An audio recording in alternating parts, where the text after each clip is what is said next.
खूप जास्ती वास्ट गोष्टी आहेत. जसं की मी सांगेल, कॉमेंट्रीमध्ये तुम्ही जाऊ शकता, क्रिकेट कॉमेंट्री. त्याच्यानंतर अजून तुम्ही न्यूज चॅनल्सवरती न्यूज रिपोर्टर ॲज अ करू शकता करिअर. अशा अनेक गोष्टी आहेत जिथे तुम्ही जाऊ शकता ॲज ॲन अँकर. त्याच्यानंतर व्हॉइस ओव्हर आर्टिस्ट म्हणून सुद्धा तुम्ही काम करू शकता. म्हणजे अँकरिंग नॉट जस्ट की स्टेजवर जायचं आणि उभं राहायचं, this is not the anchoring only. तो खूप सगळ्या गोष्टी आहेत. मास कम्युनिकेशन थ्रू तुम्ही लोकांपर्यंत पोहोचू शकता. खरंच व्हॅलिड आहेत का, त्याचा खरंच तुम्हाला फायदा होणार आहे का, की नाही कमी पैशात म्हणून. कमी पैशात कमी वेळात काही होत नाही. कुठलीही गोष्ट अचीव करायची असेल तर पेशन्स लागतो, खूप जास्त स्टडी लागते, बॅकग्राऊंडमध्ये प्रिपरेशन तुमचं स्वतःचं लागतं.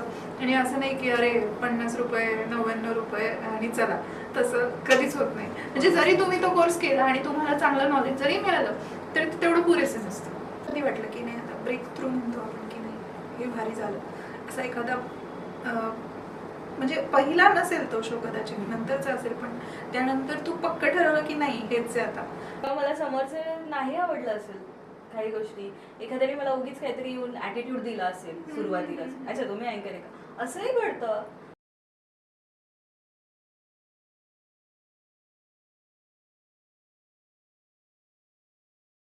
हाय Mrunmayi, hello, thank you for coming here this show. To give me this opportunity की मी सगळ्यांसमोर येईल तुमच्या माध्यमातून. आणि खास करून चॅनल थ्रू जेव्हा आपण लोकांपर्यंत पोहोचतो, कारण सोशल मीडिया आहे, सो सगळ्या लोकांपर्यंत पोहोचण्याची ही खूप उत्तम संधी असं मला वाटतं. थँक्यू. सगळ्यात पहिल्यांदा प्रेक्षकांसाठी मला सांग, तू सध्या काय करते, काय प्रोफेशन आहे? I am the one who love to connect with the people and spreading happiness. माझं सगळ्यात इम्पॉर्टंट थिंग आहे. मला काय आवडतं ते मी चूज केलं. हे कधी ठरवलंस तू की हे तुला व्हायचं आहे? अगदीच लहानपणीपासून की आता रिसेंटली जेव्हा तू या प्रोफेशनमध्ये आलीस? या प्रोफेशनमध्ये आले असं त्याच्यानंतरच. म्हणजे ॲक्सिडेंटली आलीस की ठरवून आलीस? ॲक्च्युली मी सिंगर आहे पहिले. आणि सिंगिंगमध्येच मी एक कॉम्पिटिशन दिली होती, त्याच्यामध्ये मी सिलेक्ट झाली. मग मला अपॉर्च्युनिटी आली की शो इव्हेंट करायचं बेसिकली. तर मग ती चांगली अपॉर्च्युनिटी होती आणि मी ती ग्रॅब केली. आणि मग सिंगिंग करता करता मोठे आर्टिस्ट पण मला भेटले. आणि माझं बॅकग्राऊंड कुठेतरी आहे विथ अँकरिंग, कनेक्टिव्हिटी आहे. सो झालं ते लकीली.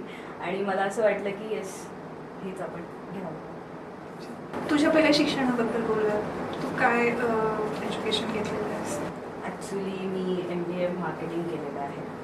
आणि ॲक्च्युली मार्केटिंग केलं म्हणूनच हे प्रोफेशन निवडलं असं म्हणायला हरकत नाही. कारण की मार्केटिंगवाला जो बंदा रहता है वो बात अच्छे से कर लेता है. सो त्याला ह्युमन रिलेशनशिप मॅनेजमेंट असते, ती तिथे शिकवलंही जाते आणि असते, म्हणूनच तो मार्केटिंग चूज करतो. सो आहे ती कला म्हणून इकडे शिफ्ट झाले.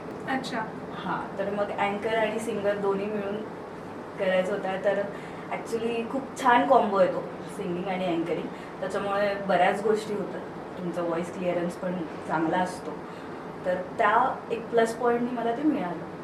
अँकरिंग करतेस, एक्सपिरियन्स घेतलास, इव्हेंट्स घेतले, पण असं कधी वाटलं की नाही आता ब्रेक थ्रू म्हणतो आपण की नाही हे भारी झालं, असा एखादा म्हणजे पहिला नसेल तो शो कदाचित, नंतरचा असेल, पण त्यानंतर तू पक्क ठरवलं की नाही हेच आहे आता, ह्याच्यातच करिअर करायचं? मग मी माझ्या लाईफला थँक्यू म्हणून याच्या बाबतीत. कारण की मी जसं सांगितलं की मी कॉर्पोरेट इव्हेंट केलं आणि कॉर्पोरेट इव्हेंटमध्ये जसं मला सुरुवात मिळाली ते ऑलमोस्ट मी 4 ते 5 इव्हेंट्स केले असतील. आणि त्याच्यानंतर अचानक मला पंकजा मुंडेचं सगळ्यांना नोंद. सो पंकजा मुंडेंचा इव्हेंट आला. तो होता राज दांडियाचा इव्हेंट, 7 दिवसांचा. म्हणजे ती मोठी जबाबदारी अचानक आलेली. कारण तिथपर्यंत मी डेव्हलप होत होते, झालीच नव्हते अजून. तर तेव्हाच आलं की 7 दिवसांचा इव्हेंट आहे, करशील का? आणि त्याच्या आधी तिथे संभाजीनगरची फार मोठी अँकर तिथे होती आणि बरेच वर्ष त्यांनी तिथे केलं आहे. आणि त्याच्यानंतर अचानक न्यूली जिची जर्नी जस्ट सुरू झाली आहे तिला हा चान्स मिळतोय. तर मला असं झालं की बापरे, एवढी मोठी जबाबदारी. पण एकाने मला सपोर्ट केला की नाही तू हे करू शकतेस, यू कॅन डू दिस. हे जे यू कॅन डू दिस आहे ना, त्याने मला घडवलं. कारण की मला असं ती म्हटली आणि मी म्हटलं ठीक आहे चला करून बघूया. पण that was a great experience. पण तोच एक माझा ब्रेक थ्रू होता की आता इथून पुढे हेच करायचं. कारण त्या 7 दिवसात मी इतक्या काही गोष्टी शिकले आणि प्रिपरेशन म्हणशील तर मी 7ही रात्री ऑलमोस्ट झोपली नाही आहे. अरे बापरे. हां, ऑलमोस्ट मला झोप काय असते हे मला माहीत नाही आहे, जेवण काय असतं हे मला माहीत नाही आहे, कारण टेन्शन. आणि 7ही दिवस ते केल्यानंतर मला तिथचे लोक जे आहेत, परळीमध्ये केलेला मी तो इव्हेंट, आणि परळीचे जे लोक आहेत ते माझे फॅमिलियर झाले होते आणि ते अजूनही माझ्यासोबत फॅमिलियर आहेत. म्हणजे मी जर तिथे गेली तर ते मला घरच्यासारखं, मुलगी असल्यासारखं करायचं. इतकं कनेक्टिव्हिटी मी लोकांसोबत केली. So that is my breakthrough की मला हेच करायचं आहे करिअर. तेवढा सपोर्ट पण मिळणं गरजेचं आहे. हां, तो मिळाला. येस, म्हणजे त्यांना आवडलं तू जे काही करतेस ते. येस, खूप जास्त. म्हणजे मला एक्सपेक्टच नव्हतं. So thanks to life only. कधी कधी लक फॅक्टर सुद्धा कामाला येतो. Yes, obviously. कदाचित स्मार्ट वर्क, हार्ड वर्क ह्या गोष्टी असतात, पण लक पण. आता आपण बोलतो ब्रेक थ्रू विषयी. पण तुला तुझा पहिला शो आठवतोय का, जो तू आता त्याच्यामध्ये नर्वस असशील थोडीशी की नाही जमतंय? पहिल्या शो पासूनच जमलं तुला हे? पहिला शो ॲक्च्युली तो कसा झाला हे सुद्धा मला लक्षात नाही आलं. असंच की हां जमतंय मध्येच तो निघून गेला आणि तिथेच मला कॉन्फिडन्स. ॲक्च्युली मला स्वतःहून सांगायला आवडेल की माझ्या आईने मला लहानपणीपासून स्टेज दाखवलं आहे. कारण की काहीही असेल, इव्हेंट शाळेत असेल, काही करायचं आहे तर जा तू स्टेजवरती जा. म्हणजे मला जायचंही नसेल तरी ती पाठवणार. कारण काय की आपली मुलगी डेअर्ड व्हायला पाहिजे, तिच्यामध्ये डेअरिंग आलं पाहिजे आणि कुठे मागे नाही पडली पाहिजे. या अर्थाने तिने मला सगळीकडे स्टेजवरती पाठवलं आहे की हां डान्सचे कॉम्पिटिशन आहे, सिंगिंग कॉम्पिटिशन आहे, वक्तृत्व स्पर्धा आहे, तर सगळीकडे तू जा. वादविवाद वगैरे मोठेपणी झाले, ते स्पर्धा होतात, तर त्यावेळेस पण तुमचे मतं मांडता येतात तुम्हाला. मग अशा, आणि बाबांनी पण कधी थांबवलं नाही, त्यांनी पण खूप सपोर्ट केला. त्याच्यामुळे दोघांच्या सपोर्टनी ते मला मिळत गेलं आणि म्हणून मला कधी नर्वसनेस स्टेजचं शक्यतो नाही आलं. पण मी पंकजा मुंडेंचा जो इव्हेंट केलेला तेव्हा थोडंसं नर्वसनेस तर नक्की होतं. फक्त मोठा पहिला प्रोग्राम. एक्झॅक्टली, तेव्हा मात्र नर्वस होते, पण पहिल्या इव्हेंटला नव्हते. अँकरिंग विषयी बोलूया, प्रोफेशन विषयी, की येस तू हे निवडलं, तू एक छान करतेय, ग्रेट. पण आता ऑडियन्ससाठी जे पॅरेंट्स असू शकतात, जे आपला एपिसोड बघताय, किंवा एखादा टीन असू शकतो लाईक 9-10 स्टँडर्डमध्ये, आणि पुढे जाऊन त्यांना असं वाटतं की नाही आपल्यामध्ये आहे ते, आपण कॉन्फिडंट आहोत स्टेजवर, किंवा त्यांनी काही स्टेज शो स्कूलमध्ये असतात, गॅदरिंग्स असतात, त्यांनी केलेले आहेत. सो आपल्याला जर हे निवडायचं आहे प्रोफेशन, तर बरेच जण ना कधी कधी त्यांना असं फार इझी वाटतं कधी कधी की लाईक जस्ट माईक हातात घेऊया आणि काय बोलायचंच आहे. अँकरिंग म्हणजे is not a big thing असं वाटू शकतं, बट त्या दृष्टिकोनातून ही प्रोफेशन ॲज अन अँकरिंग कसं असतं ते पहिले, की खरंच फक्त माईक आणि तुम्हाला बोलण्याचा कॉन्फिडन्स असला की जमलं असं असतं का, की काय म्हणजे नेमकं कसं असतं? ज्यांना असं वाटतंय की दिस इज व्हेरी इझी, की फक्त काय माईक घ्यायचं आणि बोलायचं असतं, म्हणजे मी 4 लोकांमध्ये जोक करतो आणि ते हसतात, सो तेवढंच आहे असं ज्यांना वाटतंय, तर तेच लोकांना जेव्हा स्टेजवर जातात तर तेव्हा ते नर्वस जास्त असतात आणि त्याच्यामुळे त्यांना जे बोलायचं असतं ते पण ते नाही बोलू शकत. कारण अँकरिंग वाटतं तितकं सोपं नाही आहे. तुम्ही 4 लोकांमध्ये पण बसलात तरी पण तुम्ही तिथपर्यंतच बोलू शकता जिथपर्यंत तुमचं नॉलेज आहे. आणि एकदा तुमचं नॉलेज संपलं किंवा तुमच्या समोरचा एखादा व्यक्ती असेल जो तुमच्यापेक्षा जास्त नॉलेजवाला असेल किंवा त्याच फील्डचा असेल, तर तुम्ही त्याच्यासमोर नाही बोलू शकत. कुठली इंजिनियर आहेस, इथे प्रोफेसर बसले, तू स्टुडंट्स आहे, तू स्टुडंटमध्ये बोलू शकतेस, प्रोफेसरच्या लेवलचं जाऊन नाही. Yes, exactly.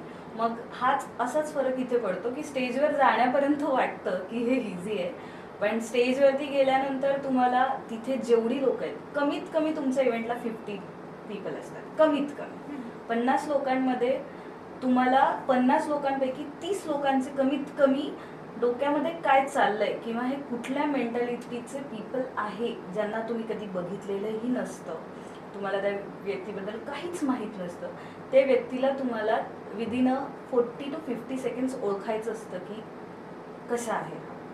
तर मग तुम्ही त्याच्यानंतर तुम्ही ठरवा की अरे हां, हे ॲक्टिव्ह मेंबर आहे का, सो यांच्यापासून स्टार्ट करता येईल का, यांच्यासोबत कनेक्ट होता येईल का, आणि नसेल होता येईल तर दिस इज चॅलेंज होईल, जे तुम्ही घेतलं पाहिजे की हां यांना कनेक्ट करायचं. मग कसं, आणि हे सगळं तुम्हाला तुम्ही इकडे बोलताय एक, म्हणजे तुम्ही कदाचित सुरुवात केलेली असेल अँकरिंगला, तर तुम्ही इंट्रोड्यूस करताय की what is the show, right. तेव्हाच तुम्ही विचार करताय की इथे बसलेल्या 50 लोकांमधले जे 30 लोक जे समोर आहेत बेसिकली, त्या 30 लोकांचं माइंडसेट काय आहे.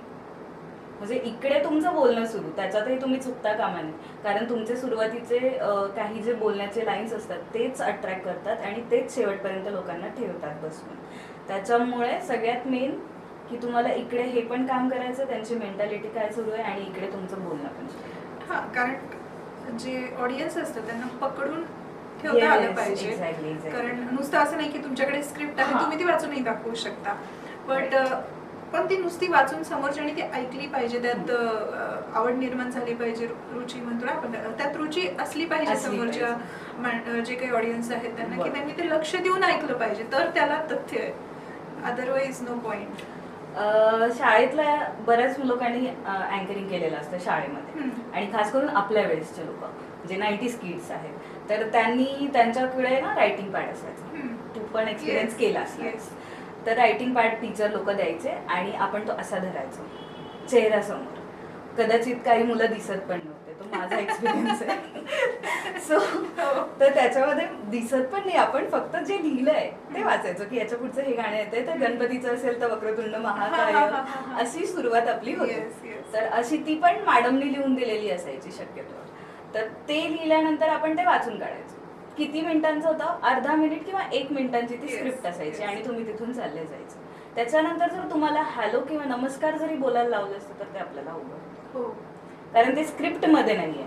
तर जर स्क्रिप्ट घेऊन गेलो, एखाद्याने स्क्रिप्ट अशीच घेतली आणि अशीच नेली की मला हेच वाचायचं, तर ते पण नाही होत. म्हणजे अँकरिंगला जे लोक की काय एक स्क्रिप्ट लिहिली हेच वाचायचंय, किंवा काही शायरी असतात ते, म्हणजे आता माझंही असं होतं की मीही नवीन आहे आता पॉडकास्ट, मी स्क्रिप्ट तयार करून आणते कारण माझं लिखाण छान आहे. अगदी आपण ChatGPT ला प्रॉम्प्ट देतो ना, प्रॉम्प्ट द्यायची मला माहिती आहे काय प्रॉम्प्ट द्यायचा, किती चांगला प्रॉम्प्ट द्यायचा म्हणजे किती चांगलं उत्तर येईल, कशी स्क्रिप्ट बनेल. पण जेव्हा आपण ते ऍक्च्युली बोलतो तेव्हा काहीतरी वेगळंच असतं, ते स्क्रिप्ट मधलं नसतं. पॉइंट्स आपल्या लक्षात राहतात की येस आपल्याला ह्या पॉइंट्सवर बोलायचं आहे, बट इट्स नॉट लाईक आपण वाचतोय लाईन टू लाईन किंवा असं, राईट, नाही होत. आणि जर तुम्ही कागद घेऊन असं पेपर घेऊन असं जर वाचत राहिलात तर तुम्ही कनेक्ट कसे होणार. म्हणजे तुम्ही लोकांकडे बघणार कधी, लोकांकडे बघितलं नाही तर ते पण एकमेकांशी बोलायला लागतील. आणि आपण जसं म्हणतो गमतीचा भाग म्हणून की लेडीज जर बसल्या, 2 ते 3 लेडीज जरी समोर बसल्या तर त्या एकमेकांसोबत बोलायचा चान्स कधीच सोडत नाहीत, बरोबर ना. मग असा जर तुमचा ऑडियन्स असेल, ऑडियन्स म्हटलं की लेडीज आल्या आणि मोस्टली, तर तुम्ही एवढ्या लेडीज मध्ये कसं काय थांबवून ठेवणार की तुम्ही माझ्याचकडे बघा किंवा माझंच ऐका. ह्याच्यामुळे तुम्हाला कनेक्ट होणं खूप गरजेचं आहे. ज्याला कम्युनिकेशन स्किल, कनेक्टिव्हिटी, ज्याला लोकांसोबत राहायला आवडतं, बोलायला आवडतं, ज्याला मेंटॅलिटीज कळतात आणि चेहऱ्यावरच्या एक्सप्रेशन्स वरून हा किती एक्सप्रेसिव्ह आहे आणि याला कसं कॅच करता येईल हे ज्याला कळतं, म्हणजे अगदी लहान मुलापासून ते मोठ्यांपर्यंत, म्हणजे आजोबा आजीच्या वयातल्या लोकांना सुद्धा कनेक्ट करता आलं तर स्किल आहे. स्किल आहे, नुसतं प्रोफेशन नाहीये, ते जमलं पाहिजे. आर्ट म्हणतो ना. हा, म्हणजे हे बघ कसं असतं की लहानपणीपासून तुम्ही शाळेत जाता, म्हणजे मूल जन्माला आलं की आई वडील शाळेचा विचार करतात. मग शाळेचा विचार केल्यानंतर ते करतात की आता ह्याला बालवाडीत टाकायचंय, नंतर फर्स्ट स्टँडर्डला जाईल. मग आता अर्थात फर्स्ट स्टँडर्डला गेल्यावर तुमच्या समोर 5-6 सब्जेक्ट्स असणार, मग तुम्हाला ते अभ्यास करावेच लागणार, म्हणजे जनरल गोष्ट आहे. तर मग हे माहिती आहे, याच्यातून तुम्ही काय होणार ते पण ऑलमोस्ट माहिती आहे. कोणी मॅथ्स साईड निवडेल त्याच्यातले जेवढे पण काही ऑप्शन्स असतील ते, कोणी सायन्स साईड निवडेल त्याच्यात जेवढे ऑप्शन्स असतील, इंजिनियर, मेडिकल, असं सगळं, आणि अकाउंटन्सी वगैरे वगैरे, तर असं निवडेल. पण आर्ट हे असं नाही आहे, ह्याच्यातून तुम्ही निवडता कारण तुम्ही बरेच वर्ष शिकत असता मग तुमच्यात येतं की नाही मला मॅथ्स खूप आवडतं, मला सायन्सच खूप आवडतं, पण आर्ट कशी ओळखणार? साधी गोष्ट आहे, जर मी अँकरिंग करते तर मला कोणी शिकवलंय का अँकरिंग? सो नाही शिकवलंय. मला असं वाटायला लागलं, मी मोठी जशी जशी व्हायला लागले, की मी लोकांसोबत बोलू शकते आणि कुठल्याही एज ग्रुप सोबत आपण कनेक्ट होऊ शकतो. That matters a lot. की लहान मुलगा असेल तर मी लहान बनू शकते, थोडंसं मोठ्या वयातली असेल लेडी तरी मी बोलू शकते, जरी माझं वय कमी असेल तरी मी बोलू शकते. आजी आजोबा असतील तरी मला बोलायला काही वाटत नाही, म्हणजे मी त्यांच्यासोबतही कनेक्ट होऊ शकते. कितीतरी आजी आजोबा आहेत जे मला असं सहज म्हणून गेलेत की तुझ्यासोबत बोललं की छान वाटतं. हां, नॉर्मली कॉलनीतले वगैरे. तर मग हा तुमचा एक्सपिरियन्स घेऊन की अरे हां यार, हे आपल्यामध्ये काहीतरी आहे, असा आर्टिस्ट घडतो. कुठलाही सिंगिंग असेल तर माझा आवाज गोड वाटतो का, मी साधी गुणगुणतीये तर मला छान वाटतं, म्हणजे मला हे जमेल. म्हणजे एखादा स्टडीयस मुलगा शोधणं किंवा त्याला त्याचं प्रोफेशन स्टडीयसली चूज करणं इझी आहे. का इझी आहे? कारण तो त्याच्यातून जातच असतो प्रोसेसमधून, आणि मग त्याला त्यातलं एखादं काहीतरी निवडायचं आहे. He has lot of options. पण इथे ऑप्शन्स नसतात, इथे तुम्हाला माहितीच नसतं. कस्तुरी मृग ऐकलंयस ना, अगदी तसं. म्हणजे त्याच्या जवळच सगळं आहे, फक्त त्याला ते शोधणं फार गरजेचं आहे. नाहीतर तो पळत सुटलाय काय आहे माझ्याकडे मला माहितीच नाही. पण आजकाल असं झालंय की बरेचसे कोर्सेस आहेत अवेलेबल, ऑनलाईन आहेत, ऑफलाईन आहेत, विकत आहेत, फ्री आहेत, भरपूर आहेत. म्हणजे तुम्हाला काय शिकायचं सांगा, आम्ही कोर्स घेऊन आलो. येस, असं आहे. मग अँकरिंग शिकायचा कोर्स असतो का? अँकरिंग शिकायचा कोर्स असतो. म्हणजे मी नाही केलाय, पण सूत्रसंचालन शिकणं गरजेचं आहे. आता कसं असतं, त्याचे काही एटिकेट्स असतील. हो, सगळ्यात मेन तर personality development. You have to work on your personality. कारण तुम्हाला समोर उभं राहायचं म्हटल्यावर तुम्ही लाईव्ह असणार आहे, आणि असं नाही की तुम्ही रेकॉर्ड करून मग तिथे एडिटिंग आणि असं काही नाहीये. लाईव्ह आहे, जे आहे ते आहे समोर. तुम्ही एखाद्या इव्हेंटमध्ये स्टेजवर उभे आहात म्हणजे तुम्ही सेंटर ऑफ अट्रॅक्शन आहात. मग तुम्ही सेंटर ऑफ अट्रॅक्शन असताना लोक तुमच्याकडेच बघणार आहेत, बाकी कुठेच नाही बघणार आहेत. मग तुम्ही जर कसेही गेलात, म्हणजे तुमच्या दिसण्यापासनं, तुमच्या असण्यापासनं, तुम्ही स्वतःला कसं हँडल करताय, तुमची पर्सनॅलिटी कशी दिसतेय. म्हणजे पर्सनॅलिटी, इट डझंट मॅटर्स की तुमचं लुक, पर्सनॅलिटी डझंट मॅटर्स की तुम्ही काय कपडे घातलेत, पण कुठे ना कुठे कनेक्ट आहेत या गोष्टी. पण त्याच्यामध्ये सगळ्यात मॅटर काय की तुमच्या चेहऱ्यावरती स्माईल आहे का, तो कॉन्फिडन्स आहे का तुमच्या चालण्यात, तुमच्या बोलण्यात. याला पर्सनॅलिटी म्हणतात, आणि ही पर्सनॅलिटीची छाप पडत असते. तुम्ही काहीतरी लोकांपेक्षा वेगळे आहात, म्हणजे खाली 100 लोक बसली आहेत, तुम्ही वरती आहात. म्हणजे यातून कन्क्लुजन काढायचं झालं तर एक असं येईल की तुम्ही हे प्रोफेशन तेव्हाच चूज करा. ऑफकोर्स तुम्हाला ह्या सगळ्या गोष्टी येतात, माणसं ओळखता येतात, माणसांसोबत गप्पा मारायला आवडतात, ठीक आहे, पण म्हणजे त्यात इंटरेस्ट असला पाहिजे, तरच ते बरोबर वर्कआउट होऊ शकतं. कारण नाही, प्रोफेशन म्हणजे 9 to 5 जॉब आहे, आम्हाला पगार मिळतोय, आम्ही काम करतोय, तसं म्हणजे तसं नाहीये. म्हणजे तू आता मला कोर्सेस विचारलंस ना, तर सगळ्यात पहिले पर्सनॅलिटी डेव्हलपमेंट येतो. त्याच्यानंतर म्हणजे हा साईड आहे. जसं तुम्ही IT मध्ये MSc IT is compulsory to know the computer, तसं आहे. पूर्वी पण म्हणजे ज्यांचा पूर्वी घरात कम्प्युटर्स नव्हते, त्याच्यामुळे कम्प्युटर शिकणं गरजेचं होतं, म्हणून ते MSc IT. तसं अँकरिंग मध्ये आता पर्सनॅलिटी जवळपास लोकांच्या डेव्हलप असतात, पण तरी सुद्धा कारण स्कूलमध्ये आहे, तसं याच्यातलं पर्सनॅलिटी डेव्हलपमेंट आहे. आणि मग त्याच्यानंतर मॅस कम्युनिकेशन वगैरे असे अनेक युनिव्हर्सिटीचे कोर्सेस आहेत, ते तुम्ही करू शकता. जर तुम्हाला TV अँकर म्हणजे तुम्हाला न्यूज अँकर बनायचं आहे, किंवा कमेंट्री, खूप लोक क्रिकेट कमेंट्रीमध्ये कितीतरी अशी नावं आहेत जी करोडो रुपये कमवतात, तर असे लोक. त्याच्यानंतर बरेच असे गोष्टी आहेत ज्या तुम्हाला असे बरेच स्कोप आहेत. तर तुम्हाला हे असं प्रोफेशनली जर शिकायचं असेल आणि खरंच करिअर करायचं असेल तर आत्ता सध्याच्या याच्यात बऱ्याच गोष्टी आहेत, पण याच्यात थोडीशी फसवेगिरी पण आहे, जसं तू विचारलंस. काही फक्त तुम्हाला ऑनलाईनची दुनिया आहे, सोशल मीडिया. सो तुम्हाला कोणीही ही लिंक पाठवतं की 99 रुपीजमध्ये कोर्स हे करा, 200 रुपीजमध्ये कोर्स हे करा, आणि वी आर लाईक अरे बापरे, शिकता येतंय, क्या बात आहे. आणि कमी पैशात, आणि तुमचं जे काही प्रोफेशन तुम्ही निवडलेलं आहे ऑलरेडी तुम्ही जॉब करता करता पण तुम्हाला हे करू शकता. तुम्ही पार्ट टाइम करायचंय करा वगैरे, असं होत नसतं. सो फक्त त्या फसवेगिरीपासून आपण दूर राहायला पाहिजे. आधी चेक करायला पाहिजे की शिकवणारा खरंच तेवढा पारंगत आहे का.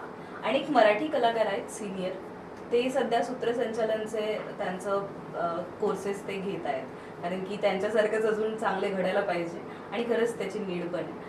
तर असे आहेत अनेक कोर्सेस तुम्ही करू शकता. सो व्हॅलिडिटी चेक केली पाहिजे की तुम्ही ज्यांच्याकडनं किंवा जिथून कोर्स करताय ते खरंच व्हॅलिड आहेत का, त्याचा खरंच तुम्हाला फायदा होणार आहे का, की नाही कमी पैशात आहे म्हणून कमी पैशात कमी वेळात काही होत नाही.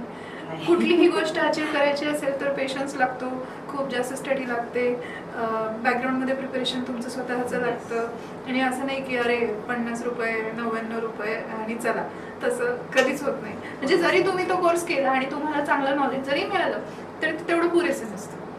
ऍक्च्युली नाहीच म्हणजे ते इंट्रोडक्टरी किंवा बेसिक थिअरॉटिकली तुम्ही जी गोष्ट तुम्हाला लाईव्ह करायची आहे ती तुम्ही थिअरॉटिकली शिकून कसं जमणार. हा म्हणजे शिकतो आपण थेरॉटिकली शिकतो, पण जोपर्यंत ही फील्ड अशी आहे, हा माझी फील्ड, हा तुझी फील्ड अशी आहे की त्यामध्ये एक्सपिरियन्सच पाहिजे आणि तेच कामाला येणार आहे. जेव्हा तुम्हाला एक्सपिरियन्स येतील की लोक नावं ठेवत आहेत किंवा लोक ना इंटरेस्ट नाहीये, तर तुला कळेल की नाही हे चुकीचं होतंय किंवा इथं आपण सुधारणा केली पाहिजे.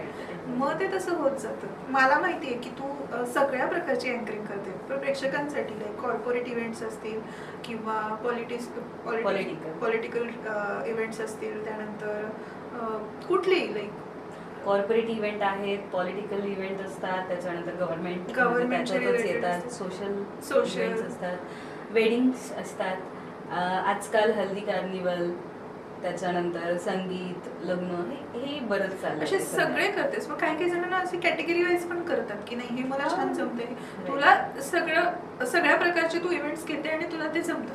तर फक्त प्रेक्षकांसाठी की काय काय प्रकार असतात त्याच्यामध्ये आणि कुठल्या प्रकारामध्ये काय गरजेचं असतं. लेट्स टेक एन एक्झाम्पल की आता आपण कॉर्पोरेट इव्हेंट घेऊ, तिथे कशावर फोकस दिला पाहिजे किंवा ते कसं, म्हणजे जेव्हा आपण कॉर्पोरेट इव्हेंट करतो तो फॅमिली इव्हेंटपेक्षा खूप वेगळा असतो. Corporate event total full of professionalism. तर मग तिथे कसं आहे की तुम्हाला बऱ्याच बाउंड्रीज आहेत. तुम्ही काहीही तुमचा जो काही काय म्हणता येईल त्याला आपण, तुमचा जो काही कंटेंट असेल तो कंटेंट तुम्ही प्रोफेशनलिझम सोबतच मांडता गेला पाहिजे. म्हणजे तुम्ही असं कंटेंट काहीही नाही ठेवू शकत, त्याला एक बाउंड्री आहे. तर तिथे ते एक असतं. तुम्हाला गेम्स घ्यायचे आहेत, थोडंसं एन्जॉयमेंट करायची आहे, त्या एन्जॉयमेंट करताना सुद्धा ते रिस्पेक्टफुलीच झालं पाहिजे. So that matters a lot. म्हणजे तुम्ही फनी वेमध्ये फॅमिली इव्हेंट्स करता आणि तुम्ही तेच इकडे जर अप्लाय करायला गेले तर दॅट इज नॉट पॉसिबल. इकडे जसं मी सांगायला मला आवडेल की कॉर्पोरेट इव्हेंटला प्रेझेंटेशन्स वगैरे आजकाल चालले जे स्वतः अँकर्स देतात, म्हणजे मी तरी देते. तर बऱ्याच कंपनीजला मी प्रेझेंटेशन्स देते. तर त्याच्यामध्ये कसं असतं, ते प्रेझेंटेशन का अँकर्सकडून दिलं जातं, कारण की कंपनीमधला जर एखादा पर्सन तिथे उभं राहून जेव्हा प्रेझेंटेशन देतो तेव्हा ते स्कूलमध्ये टीचर अँड स्टुडंटवालं कनेक्टिव्हिटी होऊन जाते. आणि त्याच्यामुळे काय होतं की टीचर आणि स्टुडंट जेव्हा कनेक्टिव्हिटी येते तेव्हा ते शिकतोय आपण असं वाटतं. आणि हेच अँकर जेव्हा प्रेझेंट करतो तेव्हा अरे काहीतरी नवीन, अरे भलेही त्यांच्याच फील्डचं असतं पण तरी ते वाटतं. तर अशा प्रकारे ही कॉर्पोरेट इव्हेंट्स चालतात. त्याच्यामध्ये तुम्ही गेम्स वगैरे घेऊ शकता, ॲक्टिव्हिटीज करू शकता, बट देअर आर बाउंड्रीज. आता लाईक हे झालं कॉर्पोरेट इव्हेंट्सचं. त्यानंतर वेडिंग आणि सोशल इव्हेंट्स असतात, त्याच्यामध्ये काय गरजेचं असतं. वेडिंग इव्हेंट जर म्हणशील तर त्याच्यामध्ये टोटल एन्जॉयमेंट असते आणि ॲक्च्युली मी पण एन्जॉय करते. सो त्याच्यामध्ये वेडिंग इव्हेंट्सला कसं की तिथे आलेले सगळे तुमच्यासाठीच असतात आणि ते असतात की अरे आज मला एन्जॉय करायचं आहे. पण तिथे काही मोठे लोक पण असतात जे असतात की नाही ह्यांना करू द्या, मी माझ्या जनरेशनचा आहे. तर ते माझ्यासाठी खूप चॅलेंज असतं आणि मला खूप आवडतं असे चॅलेंजेस घ्यायला. मला क्लायंट आधीच सांगतो की आमच्याकडे काही मोठे लोक असे आहेत बरं जे नाही इन्व्हॉल्व्ह होत किंवा त्यांना हे असं काही आवडत नाही, त्यांना फार ट्रेडिशनल थिंग्स आवडतात वगैरे वगैरे. तर तेव्हा मी चॅलेंजफुली घेते. त्यांना मी सांगत नाही पण मी नंतर तिथे गेल्यानंतर की अच्छा कोण होते ते, अच्छा हे काका आहेत का, बरं असं म्हणून मी टार्गेट ठेवते की आज या काकांना इथे डान्स करायला लावायचंच किंवा एन्जॉय करायला लावायचंच. सो अशा पद्धतीने वेडिंग इव्हेंट्स, पण वेडिंग इव्हेंट्समध्ये तुम्हाला बाउंड्रीज नसतात त्या मानाने, आणि जसे कॉर्पोरेटला असतात. तुम्ही इथे तुमच्या पद्धतीने एन्जॉय करून घेऊ शकता, फक्त time management matters a lot. कारण कसं जेव्हा तुम्ही वेडिंग इव्हेंट करत असतात त्यांना काही रिच्युअल्स असतात, Yes. सो त्यांचे रिच्युअल्स सांभाळून तुम्हाला तुमचा इव्हेंट घ्यायचा असतो, आणि तुमचे गेम्स वगैरे पण त्यांच्या रिच्युअल्सच्या रिलेटेड असले तर दॅट इज बेटर. म्हणजे मराठी जो ऑडियन्स आहे त्यांना ट्रेडिशनल थिंग्स जास्त आवडतात, तर ह्याचं थोडंसं भान अँकरनी ठेवलं पाहिजे, जे की आजकाल कुठेतरी कमी होताना दिसत आहे. सो ते पण मॅनेज सो करता तुम्ही आलं पाहिजे. इव्हेंट्सला जाताय त्याच्या ऑडियन्सला सुद्धा तुम्ही लर्न केलं पाहिजे की बाबा मी कुठे जातोय, अच्छा तो Exactly. मराठी आहे किंवा ते हिंदी सायडर आहे, महाराष्ट्रातले नाहीयेत पण महाराष्ट्रात राहतात, किंवा तो महाराष्ट्राबाहेर गेली एखादा Yes. इव्हेंट हा, करायला, तर तर- मग तिथे वेगळं असेल. समोरच्या माणसाला सुद्धा लर्न करायला लागले, एक नाही भरपूर. भरपूर. Yes. आणि त्याच वेळेमध्ये सगळ्यांना, हम्म. म्हणजे एका मिनिटात तुम्हाला सगळ्यांना जज करायचंय. जज नाही म्हणेन मी, पण ओळखायचंय की काय एक करायचं. अंदाज लावायचा आहे की ओके हा. इथे काय चालेल काय नाही इथे चालणार. काय चालेल. म्हणजे आधी तुम्हाला असं वाटतं की हल्दी इव्हेंट आहे, याच्या आधी पण मी हल्दी इव्हेंट्स खूप केलेत, किंवा संगीत इव्हेंट आहेत मी केलेत, बर्थडे पार्टी केलेत, असं मी विचार करते, आणि सडनली मी एका ठिकाणी जाते, काय मागच्या वेळेसारखंच आपण इथे करून टाकू असं, आणि तिथे गेल्यावर कळतंय की नाही, ऑडियन्सच वेगळा आहे. हा क्राऊड, हा तो क्राऊड नाहीये, हा एकदम शांत क्राऊड आहे, हा उठणार नाही लवकर, मानापानाचा क्राऊड असतात काही. सो तिकडे गेल्यानंतर अगं बाई, आता हे फेटेवाल्या आजोबांना मी उठवायचं कसं, उठवायचं तर आहे किंवा बोलून तर घ्यायचं आहे, Yes. मग कसं.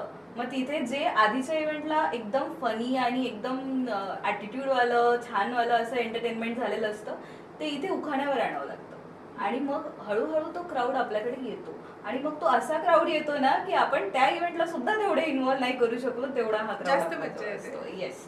तर मग म्हणजे बेसिकली तुम्ही आधीच्या इव्हेंटला काय केलं तेच तुम्ही नाही पुढे करू शकत. This is all about the creativity.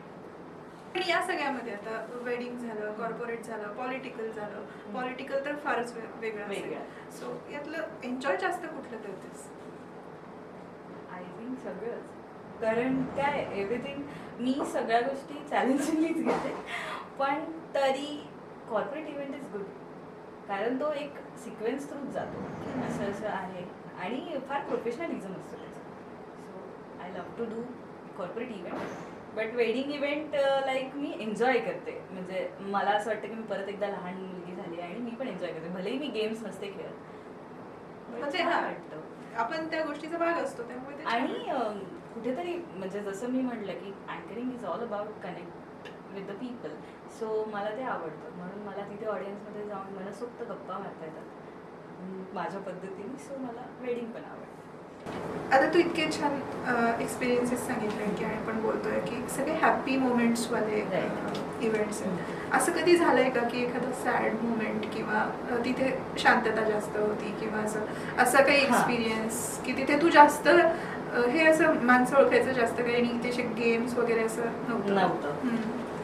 हां, असे पण इव्हेंट येस, एक इव्हेंट आहे ज्या इव्हेंटमध्ये रिटायरमेंट सेरेमनी होती. तर त्यावेळेस कसं की जे ऑफिसर होते त्यांची रिटायरमेंट होती, तर ते खूप जास्ती लोकांसोबत कनेक्ट होते, हम्म. आणि तिथे गेल्यावर मला असं वाटलं की विल एन्जॉय, असं जसं मी आधीचे काही इव्हेंट्स करते असंच असेल वगैरे, म्हणजे प्रोफेशनलिझम सोबत कॉर्पोरेट इव्हेंटसारखं. पण तिथे गेल्यावर मला लक्षात आलं की जे तिथे ऑडियन्स आहे ती एवढी भावनिक झालेली आहे ऑलरेडी, की आज सर रिटायर्ड होत आहेत, तर आम्हाला खूप कसतरी वाटणार आहे पुढे चालून. Emotional. हां, कम्प्लिटली म्हणजे इमोशनल झोनमध्ये होते सगळे.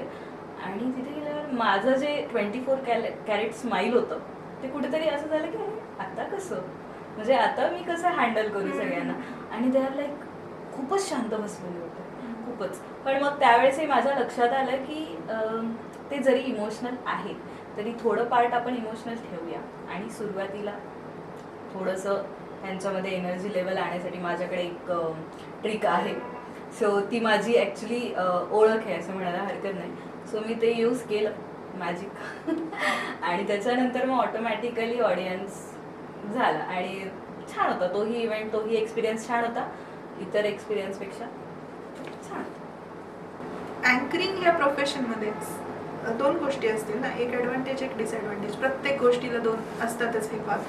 सो ॲडव्हान्टेज म्हणून अँकरिंगचं काय असेल आणि डिसॲडव्हान्टेज म्हणून म्हणजे डिसॲडव्हान्टेज पण असणारच ना, की एखादी गोष्ट जी होत नाही, वर्कआउट नाही होत या गोष्टीसोबत.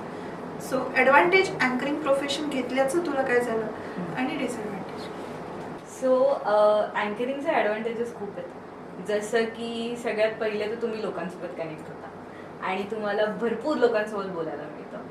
सेकंड वन थिंग, तुमच्या ओळखी म्हणजे जे तुम्ही विचारही नाही करू शकत अशा मोठ्या मोठ्या लोकांसोबत तुमच्या ओळखी होऊन जातात आणि तुम्ही प्रचंड फॅमिलियर सुद्धा तुम्ही होऊ शकता, म्हणजे तुमच्या स्किलवरती आहे ते. तर ते खूप मॅटर करतं. त्याच्यानंतर ॲडव्हान्टेज म्हणशील तर स्वतःचं डेव्हलपमेंट ती खूप चांगली होते.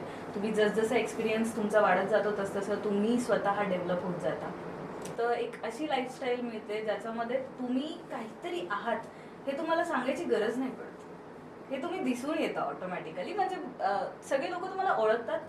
आपण कॉलनीत राहतो एखाद्या, तर कॉलनीतले तुम्हाला 50 घरं 100 घरं ओळखतात. तिथपर्यंत तुमची ओळखी असते. तुम्ही मग कुठले ऑफिसरही असाल तरी तुम्ही घरापुरते असता आणि मग तुमच्या ऑफिसमध्येच तुम्ही फक्त ओळखीचे असता. पण अँकरिंगमध्ये तसं होत नाही. तुम्ही जसं म्हटलं की फॅमिलीयर फंक्शन्स पण करतात, कॉर्पोरेट पण करतात, अजून गव्हर्नमेंट करतात, म्हणजे तुमच्या ओळखी सर्वत्र होत आहेत. आणि फक्त तुला बोलवणारे इन्व्हाइट करणारे लोकच तुझ्या ओळखीचे आहेत असं नाही. तेच जे तू ऑडियन्स ते त्यांच्याही तू लक्षात राहिलीस तर तुला अजून जास्त नेटवर्किंग. येस, म्हणजे माझं कुठेही मी गेले तर अरे हा ही अँकर आहे, म्हणजे ही अँकर मृण्मयी आहे, ही जी ओळख आम्ही म्हणजे केलाय अटेंड असं होतं ते. इव्हन मलाही ऑडियन्स लक्षात राहत नाही. किती ऑडियन्स आपण लक्षात ठेवणारे, काही मागेही बसलेले असतात ना, पण त्यांना आपण लक्षात असतो आणि दॅट इज ॲडव्हान्टेज की ते पण आपल्या कधीतरी कामात पण येतात, खूप चांगल्या ओळखी होतात. सो मला असं वाटतं आणि ग्लॅमरस जगायला मिळतं. सो आणि ते कोणाला नको आहे, ते कोणाला नको, आणि खास करून वुमेन्सला तर हवंच आहे. सो आवडतं. Yes, that is all the advantages of anchoring. आणि डिसएडव्हान्टेज, हां, तू डिसॲडव्हान्टेज म्हटली तर आत्ता कनेक्टच करते ह्याला, की सगळ्यात महत्त्वाचं जसं मी म्हटले की तुमच्या ओळखी भरपूर होतात, तुम्हाला ऑडियन्स कुठेही ओळखतो. सो तुम्ही रस्त्यावरून जाताना असंच घरातून निघाले म्हणून मी काहीही घालून निघेल असं तुम्ही जाऊ शकत नाही. थोडंसं तरी तुम्हाला रेडी व्हावं लागतं, कारण की तुम्हाला म्हणजे तुम्ही बाजूच्या घराच्या जवळच्या मंदिरातही जात आहे तर थोडंसं तुम्हाला व्यवस्थित जावं लागतं. तिथे सुद्धा अचानक कोणीतरी तुम्हाला भेटू शकतं. तुम्ही हॉटेल्सला गेलेले आहात फॅमिली सोबत तर ते लगेच ही मृण्मयी आहे, ही मृण्मयी. सो तुम्हाला सगळीकडे थोडंसं मेंटेन करावं लागतं, कारण तुम्ही त्या ग्लॅमर दुनियामध्ये जगता म्हणून. तर तो एक कुठे ना कुठे डिसॲडव्हान्टेज कधी कधी असतो. पाणीपुरीच्या गाडीवर उभं राहून कधी कधी प्रॉब्लेमॅटिक आहे, otherwise okay.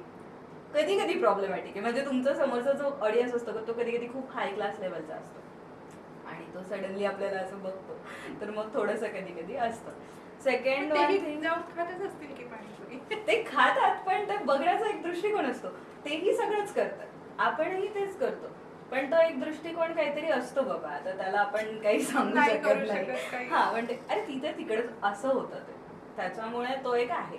Second one thing, जसं एखाद्या ऑफिसमध्ये आपण जॉईन होतो, मग 30 days झाल्यानंतर तुम्हाला सॅलरी मिळते, ती इकडे नाही.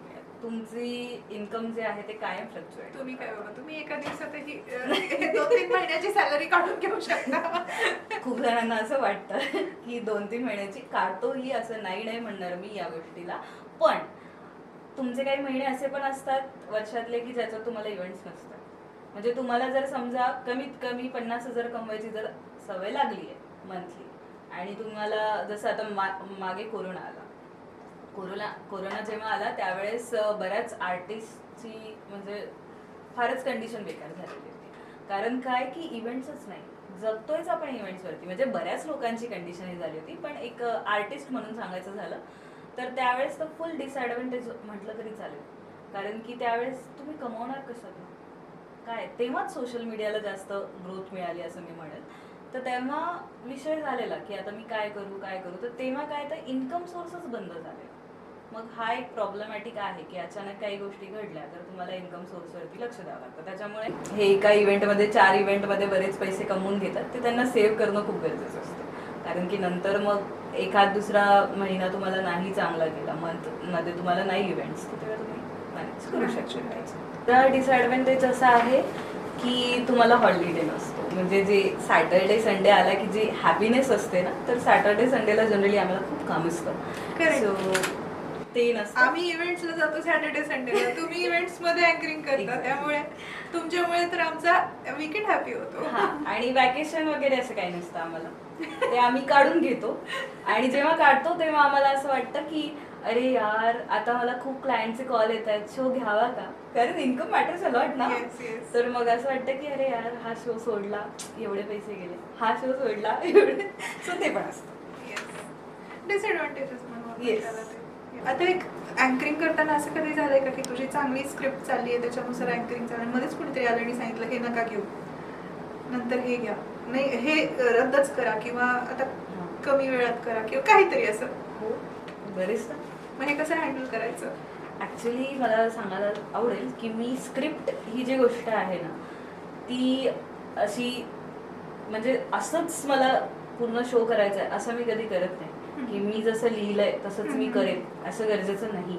मी आधीच फक्त ही स्क्रिप्ट मी माझ्यासाठी करते, माइंडमध्ये राहण्यासाठी. इव्हन मी माझा पेपर पण हातात घेत नाही, फक्त तो माइंडमध्ये की हां, हे असं असं आपल्याला करायचं आहे, दॅट्स इट.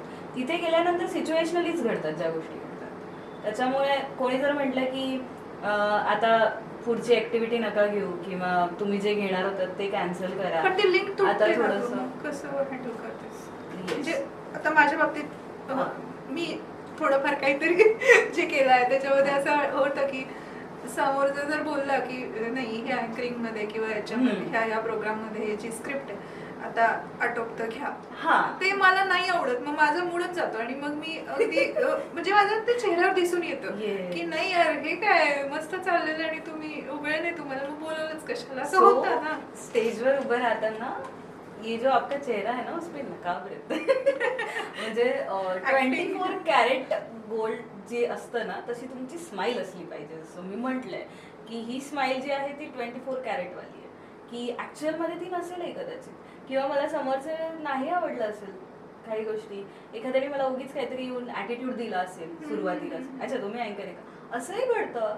तर मग असं असेल तरी पण मी बोलताना तेवढाच स्माईलनी बोलणार Politely त्याच्यासोबत की बोलायचं. अरे हो, मीच ती.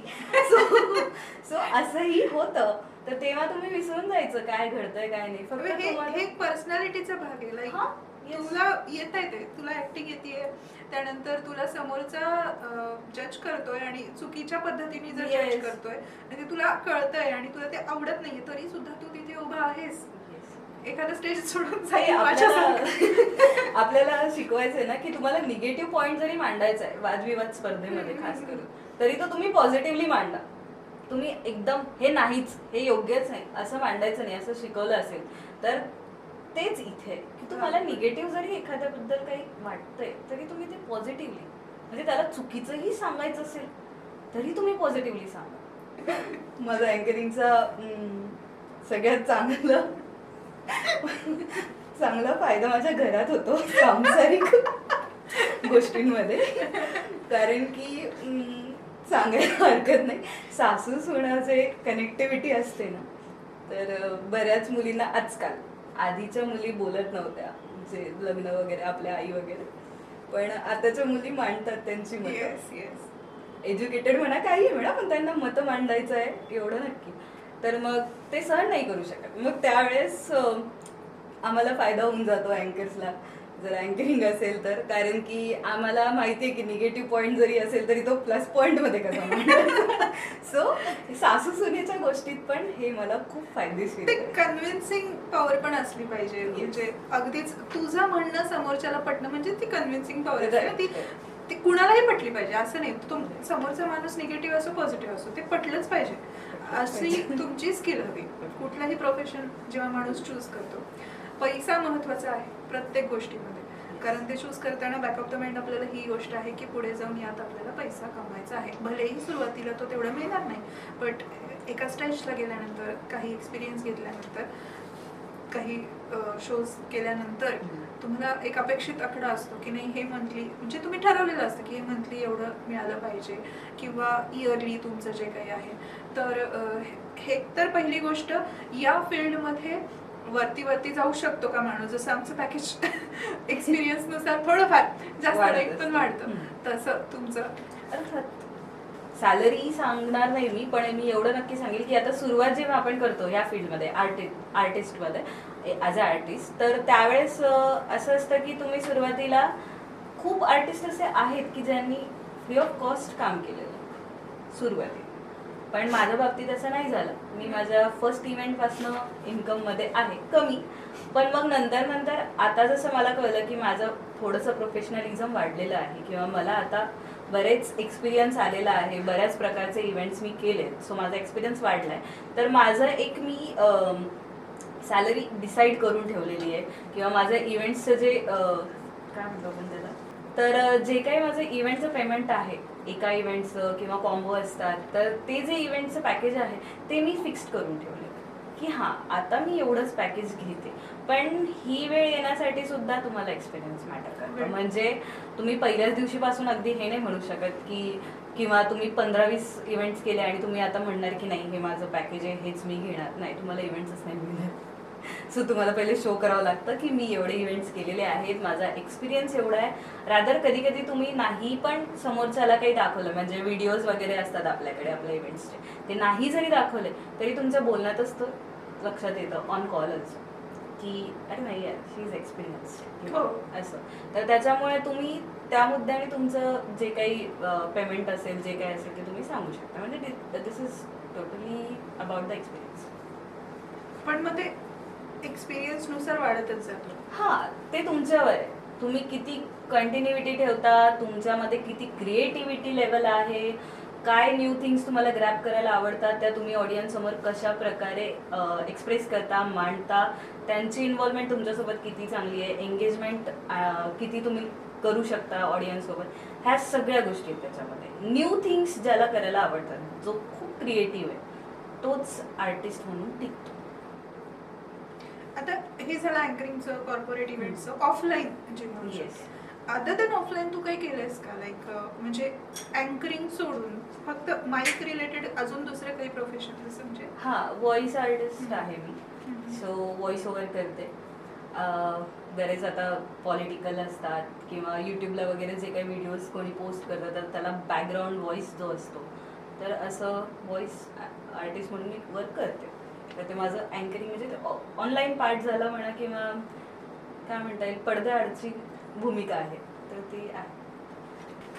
आता AI विषयी थोडं बोलू. लाईक आता AI आलंय, नुसतं ChatGPT हा एक वर्ड नाही, बरेच वेगवेगळ्या गोष्टी सगळ्याच परप्लेक्सिटी आहे, सगळंच आहे. याचा किती फायदा होतो किंवा नाहीच होत किंवा काय?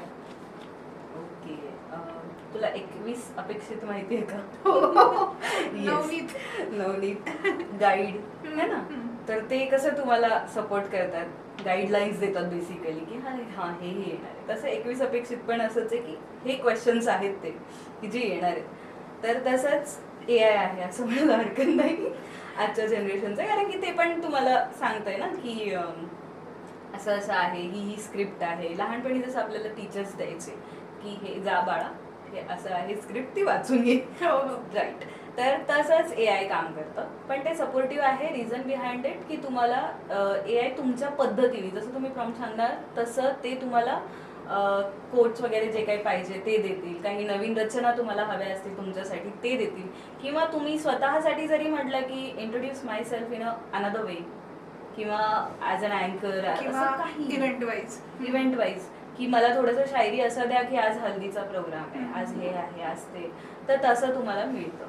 सो तुम्ही त्याचं घेऊ शकता सहारा, पण कम्प्लीट नाही. म्हणजे जसं स्क्रिप्ट जर त्यांनी कम्प्लीट दिली तो देतो, AI थ्रू आपल्याला स्क्रिप्ट मिळते कम्प्लीट, आणि ती स्क्रिप्ट आल्यानंतर तुम्ही किती वाचणार आहे? ती स्क्रिप्ट असते 2 मिनिटांची जर सरळ वाचून काढली तर, त्याच्यानंतर काय? आणि AI हे एक टूल आहे आणि आपण ह्युमन आहे, आपल्याला तिथे एक्सप्रेशन सोबत उभं राहायचं आहे आणि ते फक्त स्क्रिप्ट आहे, तर अशी तर तुम्ही वाचू शकत नाही. सो फायदा असा आहे की तुम्ही त्याच्यातून काही गोष्टी घेऊ शकता, पण त्याला कम्प्लिटली फॉलो नाही करू शकत. आता एक rapid fire type questions. Okay. आता वेगवेगळ्या लँग्वेजमध्ये सुद्धा तू अँकरिंग करतेस, नॉट नेसेसरी की फक्त मराठीतच केली असेल, बट मराठीतच करते. मराठी, हिंदी, इंग्लिश. हां, सगळ्याच लँग्वेजमध्ये करते. तर कुठली लँग्वेजमध्ये आवडते तुला करायला? हिंदी. कॉर्पोरेट की wedding type events? Corporate. Scripted की स्पॉन्टेनियस? स्पॉन्टेनियस. हा, ते तर मी आता तुझ्यासोबत इतकी बोलते तर मला कळलंय की लाईक स्टेजवर लाईव्ह ऑफलाईन की लाईक कॅमेरा? स्टेज. एक शब्द दॅट डिफाइन्स यू. एक्सप्रेसिव्ह और जॉयफुल. देन एक डेली रुटीन समजून घेऊया तुझं, म्हणजे प्रेक्षकांसाठी सुद्धा, की एक जेव्हा अँकर हे प्रोफेशन तुम्ही निवडता तेव्हा तुमचं डेली रुटीन कसं असतं? वीकडेजमध्ये, वीकेंड्समध्ये ऑफकोर्स ते वेगळं असणार आहे, कारण आम्ही वीकेंडला आराम करतो, तुम्ही वीकेंडला काम करता मोस्टली, पण एक डेली रुटीन. आमच्या रुटीनमध्ये जसं मी सांगितलं की हॉलिडे नसतो, तर सगळ्यात पहिलं तर रुटीन म्हणणार तर आम्ही कंटिन्युअसली शिकण्याच्याच प्रोसेसमध्ये असतो. म्हणजे आत्ता मी इथे आहे तर मी तुझ्याकडनं बरंच काही शिकते, आणि मी आता इथून बाहेर जाईल तर मी रस्त्यावर जाईल, लोकांना बघते, तरी माझ्यासाठी तो एक्सपिरियन्स आहे. मग आम्हाला जोक्स, गोष्टी इकडूनच मी. आमचं डेली रुटीन म्हणणार अँकर्सचं, खास करून माझं जर मला सांगायचं झालं तर माझं हेच असतं की काय नवीन मिळतंय, काय आपल्याला घेता येईल रोज याच्यातून. आणि प्रोफेशनली म्हणणार तर मोबाईल्सवरती सोशल मीडियाचा सगळा जमाना असल्यामुळे कॉन्स्टंटली पोस्ट टाका, कोण किती कनेक्ट होतंय काय ते बघा, ऑडियन्स. मग नंतर तुम्ही माउथ पब्लिसिटीने जास्त लोकांपर्यंत पोहोचता, पण सोशली पण पोहोचताय आजकाल. सो सोशली तुम्ही जेव्हा पोहोचता त्यांचे मेसेजेसला रिप्लाय करणं वगैरे, या गोष्टी सगळ्या मॅनेज करणं, मग कॉल्स, हे सगळ्या गोष्टी असतात रुटीनमध्ये. Nothing else. फक्त तुम्हाला शिकत राहावं लागतं, हे मॅटर आहे. पर्सनल लाईफवर याचा काही थोडं हे होतं इफेक्ट की नाही जमत आहे रुटीन आपलं पर्सनलवाला, की वेळच्या वेळेवर सगळं, किंवा फॅमिली टाईम? डिपेंड्स. जेव्हा आपल्याला अचानक इव्हेंट्स वगैरे येतात, आणि असं होतं बरेचदा की दुपारी 2 वाजता तुम्हाला सांगितलं जातं की आता 1 तासात निघा आणि तुम्हाला इव्हेंट, आणि होतं, कारण ते तुमचं कसं आहे, कनेक्टिव्हिटी त्यांच्यासोबत जास्त झालेली असते, तुम्ही बरेच इव्हेंट्स त्यांचे केलेले असतात, आणि अचानक त्यांच्याकडे काही इव्हेंट असला तर तुम्हाला जावं पण लागतं. तर त्यावेळेस मात्र मग जेवण वगैरे थोडंफार, जेवण किंवा बऱ्याच गोष्टी प्लॅन गोष्टी नाही सोडाव्या लागतात. जे काही प्लॅन असतील तुमचं ते कॅन्सल होतं, थोडंफार करावं लागतं. पण ऍक्च्युली हे फक्त या प्रोफेशनमध्ये असं नाही म्हणत मी, सगळ्याच प्रोफेशनमध्ये. म्हणजे आपको अगर कुछ करना है तो कुछ होना तो पडेगा ही ना, तसं. बरं, आता स्टुडंट्स जे आपला शो बघणार आहेत, हा एपिसोड बघणार आहेत, त्यांच्यासाठी एक मेसेज, ज्यांना अँकरिंग हे प्रोफेशन करायला आवडतंय किंवा विचार करताय की याच्यामध्ये ते प्रोफेशन हे चूज करू शकतात? नक्कीच करू शकतात, कारण की आत्ता आपण बघतोय की अँकरिंगमध्ये खूप जास्ती वास्ट गोष्टी आहेत. जसं की मी सांगेल, कॉमेंट्रीमध्ये तुम्ही जाऊ शकता, क्रिकेट कॉमेंट्री, त्याच्यानंतर अजून तुम्ही न्यूज चॅनल्सवरती न्यूज रिपोर्टर ॲज करू शकता करिअर. अशा अनेक गोष्टी आहेत जिथे तुम्ही जाऊ शकता ॲज अॅन अँकर. त्याच्यानंतर व्हॉइस ओव्हर आर्टिस्ट म्हणून सुद्धा तुम्ही काम करू शकता. म्हणजे अँकरिंग नॉट जस्ट की स्टेजवर जायचं आणि उभं राहायचं, this is not the anchoring only. तो खूप सगळ्या गोष्टी आहेत. मास कम्युनिकेशन थ्रू तुम्ही लोकांपर्यंत पोहोचू शकता. सो अशा बऱ्याच गोष्टी आहेत. सो आपण जसं इंजिनियर, डॉक्टर हे डोक्यात ठेवलेलं आहे. सो जर तुमच्यामध्ये आर्ट असेल, कारण कला कोणी शिकवत नसतं, म्हणजे तुम्ही जसं शाळा शिकता तसं कला शिकवत नसतं, ती तुम्हाला शिकायची असते. कारण पहिले तुम्हाला ओळखायची असते की स्वतःत आहे का. मग जे काही पॉईंट्स मी आता पॉडकास्टमध्ये सांगितले ते जर तुमच्यामध्ये असतील तर नक्कीच तुम्ही या क्षेत्रात येऊ शकता. फक्त एक गोष्ट याच्यात आहे की तुमची लर्निंग प्रोसेस ही कंटिन्यू तुम्हाला ठेवता आली पाहिजे. ते आय थिंक प्रत्येक क्षेत्रात लागू पडतं आजच्या हा, काळात, की आजच्या तुम्हाला अपडेटेड राहावं लागतं. लेटेस्ट जे काही असेल, टेक्नॉलॉजी म्हणा किंवा किंवा हा. लर्निंग काही जे म्हणजे ऍक्टिव्हनेस पाहिजेच आजकाल Yes, प्रत्येक yes. क्षेत्रात. म्हणजे तुम्ही एका स्टेबल लेवलला नाही. नाही जगू शकत. कारण आता दुनिया इथून इथे चालली आणि अशी मिनिटात बदलतीये. Exactly. सो ते तुम्हालाही बदलायला हवं. राईट. त्याच्यामुळे मग तुम्हाला ऍक्टिव्हनेस ठेवावं लागेल. सगळीकडेच ठेवावा लागतो. तसं इकडे जरा जास्त आहे, कारण की आर्टिस्ट लोकांचं असं आहे की 4 महिने 2 महिने जर गायब झाले, 2 महिने जरी, तरी पुढे तुम्हाला स्कोप नाही मिळत लवकर. मग तुम्हाला व्हायला परत वेळ लागतो. 2-3 महिने जरी तुम्ही बाजूला राहिलात, प्रकाश झोतात नाही आला, तर मग तुम्हाला परत ग्रॅप करणं अवघड आहे. तर मग त्याच्यासाठी आणि ते पॅरेंट्ससाठी, कारण पॅरेंट्सला जेव्हा आपण, जसं तू घरी सांगितलं असेल की अँकरिंग चूज करते, थोडंसं रिस्पॉन्स वेगळा असतो. लाईक त्यांना, बऱ्याच जणांना, असं सगळ्यांच्या बाबतीत होत नाही पण बहुतेक जणांना असं अपेक्षित असतं की काहीतरी स्टेबल जॉब करावा. नॉट नेसेसरी की इंजिनियर किंवा डॉक्टर असं, बरेचसे स्टेबल जॉब आहेत. सो स्टेबल राहावं बाबा आपल्या मुलांनी. सो त्या पॅरेंट्सला काय मेसेज देशील की लाईक जर त्यांच्या मुलांनी असं सांगितलं त्यांना की मला हे करायचं आणि त्यांनी ओळखलं की नाही याच्यात ती खरंच कला आहे, जर ते व्हॅलिड असेल तर त्यांनी कसं सपोर्ट करायचं? ॲक्च्युली प्रत्येक पॅरेंट्सला आपलं चांगलंच बघायला आवडतं. So stable income everyone wants, की आपल्या मुलाला एक स्टेबल इन्कम तरी असावं वगैरे. आर्टला लवकर ते मिळत नाही, पण जर त्याच्यात कला आहे तर तुम्ही त्याला सपोर्ट केला पाहिजे. आणि त्या मुलांनी पण किंवा जे पण करायचं असेल ज्याला, तर त्याने हा विचार करावा की याच्यात मला जर इन्कम लवकर मिळणार नाहीये तर साईडनी काहीतरी असावं. एक ते पण गरजेचं आहे, कारण नुसतं आर्टवरती पण नाही जमत मोस्टली. हां, तुम्ही खरंच खूप त्याच्यामध्ये पहिलेपासनं असाल, लहानपणापासनं, किंवा तुमच्यात खरंच खूप आहे कला, लकीली सुरुवातच तशी झाली आहे, छान झाली, तुम्हाला खूपच लक फॅक्टर मिळत आहेत आणि तुम्ही त्याच्यात ऑटोमॅटिकली गेले, तुम्हाला असं खूप स्ट्रगल करायची गरज नाही पडली म्हणा, किंवा इझिली होतं आहे सगळं आणि तुमच्यात ते जमतं पण आहे, सगळं मिळतंय पण आहे, तर मग तुम्ही ते प्रोफेशन इझिली करू शकता. नाही तर तुम्हाला साईडनी पहिले काहीतरी ठेवावं लागतं की हे नाही तर हा ऑप्शन माझ्याकडे आहे, आणि मग ह्याच्यात जावं लागतं. आणि मग ह्याचा जर तुम्हाला खरंच एक्सपिरियन्स चांगला होत गेला तर मग तुम्ही, मला नाही वाटत ते एज्युकेशनली पण तुम्ही जे लिमिट असं काहीतरी. एक्झॅक्टली, म्हणजे जे तुमच्या आईवडिलांचं हे होतं की याला फिक्स्ड इन्कम मिळालं पाहिजे वगैरे वगैरे, तर तुम्ही त्या फिक्स्ड इन्कमच्या अबव इझिली जाऊ शकता. आज करोडो कमवत आहेत लोक, करोडो कमवत आहेत. कारण की न्यूज रिपोर्टर म्हटलं, कमेंट्रीवाले म्हटलं, तर आज 1-2 करोड त्यांचं आहे इन्कम.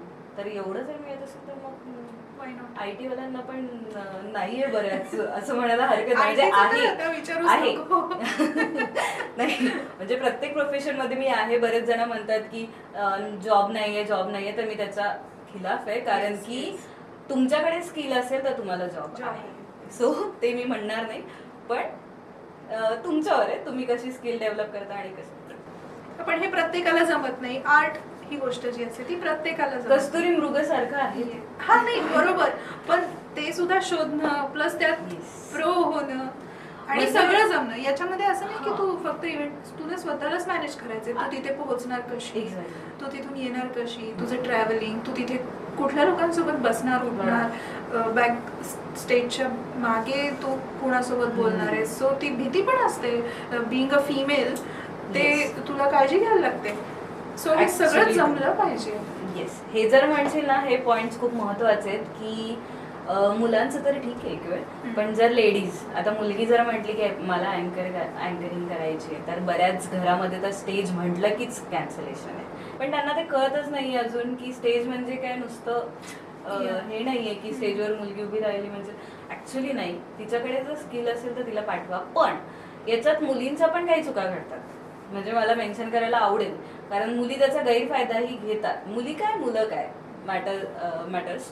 पण त्याच्यामध्ये जर तुम्ही तुमच्या लिमिट्स ठरवल्या की तुम्हाला काम करायचंय आणि तुम्हाला मोठं व्हायचंय, ते पण चांगल्या पद्धतीने, आपल्या आईवडिलांनी आपल्यावरती विश्वास ठेवून आपल्याला या क्षेत्रात पाठवलाय, त्याच्यानंतर तुम्हाला त्याच्यात डेव्हलप व्हायचंय, बस हा जर कोणी विचार करून, ते चांगलं आणि वाईट हे दोनच गोष्टी असतात. हा, आपण कुठली दिशा ठरवतो ते आपल्यावर आहे. आणि म्हणजे हे प्रोफेशन असं आहे की वाईट दिशा लवकर समोर दिसते आणि असं वाटतं की नाही आपण, पण ते नाही, ते स्वतःला कंट्रोल करता आलं पाहिजे. ज्याला काय म्हणतो आपण त्याला, ज्याला ग्लॅमरस असं जग पहिल्यांदा बघायला मिळतं, किंवा ज्याला बघून असं वाटतं हे वाव हे किती छान आहे, तर त्याच्यात जो होरपळून जातो ना तो नाही पुढे जाऊ शकत. पण ज्याला ठीक आहे ना, ठीक आहे अजून मिळेल, ग्राउंडेड राहावं माणसाने, ग्राउंडेड याच्यापेक्षाही चांगलं होऊ शकतं, किंवा हे चांगलं आहे ठीक आहे उद्या हे असेल नसेल एक्झॅक्टली हा विचार धरून जर तुम्ही म्हणजे पुढे गेलात तर मग काही हरकत नाही. फक्त एवढंच सांगेल की पेरेंट्सनी अगदीच अविश्वास मुलांवरती दाखवू नये की स्टेजवरती जायचं नाही, हे करायचंच नाही, असं काही नाहीये. एखादी गोष्ट अशी घडते म्हणून आपल्या मुलाला त्याच्यापासून थांबायचं नसतं. तुम्ही कसं पॅरेंटिंग त्यांच्यावरती केलेलं आहे हे पण खूप मॅटर करतं. म्हणजे स्वतः जो हे क्षेत्र निवडतोय त्याचे पॅरेंट्स सगळ्या गोष्टी ध्यानात घेऊन हे केलं पाहिजे. म्हणजे मला असं वाटतं आजकाल पॅरेंट्सनी फक्त एखाद दुसऱ्या वाक्यात असं सिम्पली सांगून द्यावं की हे असं जग आहे, उद्या जर तू याच्यात पडणार असशील तर, जसं म्हणजे माझ्या बाबांनी मला सांगितलं होतं की हे बघ हे असं असं आहे, हा प्लस पॉईंट असा आहे की आणि तुझं चांगलं होणार आहे, हा निगेटिव्ह पॉईंट असा आहे की ह्याच्यात तू पडलीस तर मग तू असं काय काय होईल तुझ्यासोबत, अशा गोष्टी. तर तुला काय चूज करायचं आहे, तुझा चॉईस आहे. म्हणजे जर उद्या पाय तुटला तर तू कुऱ्हाडी मारणारी तूच, हे फक्त लक्षात ठेवायचं. त्याच्यामुळे तू आमच्याकडून हेल्प नाही घ्यायचीस या बाबतीत. म्हणजे पडलीस तरी तूच स्वतःला सावरायचंस. म्हणजे एकाने खूप छान लिहिलेलं आहे, मला सांगायला नक्कीच आवडेल की ते वाक्य कोणी लिहिलं एक्झॅक्टली मला आठवत नाही, पण ते खूप छान आहे की डोळ्यातील नाही काय ते लोचनातील, त्यांचं वाक्य असं आहे की लोचनातील पाण्याला तेव्हाचा अर्थ आहे जेव्हा तू ते स्वतः पुसण्यास समर्थ आहेस. म्हणजे तुला कुठेही अडथळा आला किंवा तू चुकलीस तर तू समर्थ असली पाहिजे स्वतःला सांभाळायला. हे ज्याला कळतं तो घडतो. त्याच्यामुळे कुठलंही प्रोफेशन असो, आज कुठल्या प्रोफेशनमध्ये काही प्रॉब्लेम्स नाही असं म्हणायला नाही, सगळीकडे काही ना काही सगळीकडे आहे. तुम्ही तुम्हाला स्वतःला सांभाळता आलं पाहिजे. वेगवेगळ्या पद्धतीने आहे, वेगवेगळ्या गोष्टी घडतात, पण चुकीच्या गोष्टीही असतात, चांगल्या गोष्टीही असतात. तुम्ही तेवढे तुमचा मार्ग तुम्ही निवडायचा आहे. तुम्ही तेवढे काय म्हणता येईल त्याला, स्ट्रॉंग असले पाहिजे प्रत्येक गोष्टीला फेस करायला. आणि स्वतः माझे आई मला वाचवेल, माझे बाबा वाचवतील, दादा येईल, काका येईल, कोणी नाहीये. एकदा तुम्ही 18+ झालेले आहात बस. तुम्ही प्रोफेशन चूज करताय, तुम्ही आईवडिलांना सांगताय की this is my profession, I have to do, then you have to do. कुछ भी हो जाए फिर. शिकण्यासारखं भरपूर आहे टीन्ससाठी, आणि पॅरेंट्सलाही आवडेल असं शो की या क्षेत्रामध्ये करिअर होऊ शकतं, खूप चांगल्या उंचीवर होऊ शकतं. आणि तू इथे आलीस, थँक्यू. तुझा वेळ काढलास तू इथे येण्यासाठी. इतक्या दुरून आली, छत्रपती संभाजीनगरवरून आली आहेस, so thank you. Thank you very much की ही अपॉर्च्युनिटी पण दिली आणि लोकांपर्यंत पोहोचण्याची संधी पण ही चांगली आहे. आणि खास करून जसं मी म्हटलं की love to connect with the people. छान आहे, चांगलं वाटलं तुला सुद्धा भेटून. मस्त, थँक्यू. तुम्हाला जर आजचा एपिसोड आवडला असेल तर लाईक, सबस्क्राईब आणि फॉलो करायला विसरू नका. Thank you and keep listening to on becoming with Priyanka.